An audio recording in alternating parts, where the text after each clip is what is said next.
Hello friends, welcome back to my channel. So మట్టి కుండలో దొండకాయ అండ్ ఆలు ఫ్రై చేస్తే దాని టేస్టే వేరబ్బా. టేస్ట్ అయితే అదర్స్. సో దాని ప్రాసెస్ ఏంటో ఈ వీడియోలో ఫస్ట్ అయితే చెప్తున్నాను. సో ఫస్ట్ మనం లేతగా ఉండే దొండకాయలను లాంగ్గా కట్ చేసుకోవాలి, వీడియోలో చూపించే విధంగా. సో లాంగ్ కట్ అయితే నేను చేస్తున్నాను. కొంతమంది రౌండ్ కూడా చేసుకుంటారు, బట్ నేను ప్రిఫర్ చేసేది లాంగ్ కట్. తర్వాత ఆలు కూడా నేను అలానే లాంగ్ కట్ చేసుకున్నాను. ఆ రెండు శుభ్రంగా కడిగి ఆ తర్వాత మనం మట్టి కుండ పెట్టుకొని ఇంకా ఆయిల్ అయితే వేసుకోవాలి.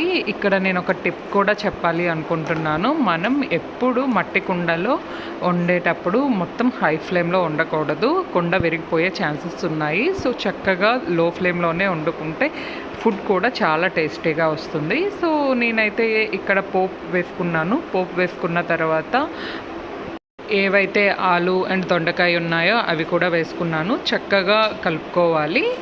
స్లో ఫ్లేమ్లోనే అన్నీ చేసుకోవాలి. రుచికి తగినంత సాల్ట్ వేసుకొని ఇంకా క్యాప్ పెట్టేసుకోవాలి. క్యాప్ పెట్టేసుకున్న తర్వాత మనం మధ్య మధ్యలో అడుగంటకుండా కలుపుతూ ఉండాలి. మట్టి కుండలో చేసేటప్పుడు టైం కొంచెం ఎక్కువ పడుతుంది, బట్ టేస్ట్ అయితే చాలా బాగుంటుంది ఫ్రెండ్స్. ఒక్కసారి ట్రై చేయండి.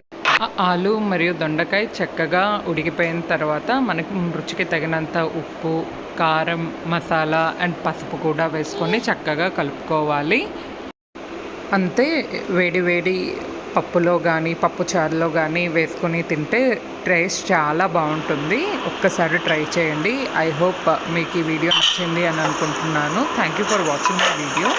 Please like it, share it and comment it.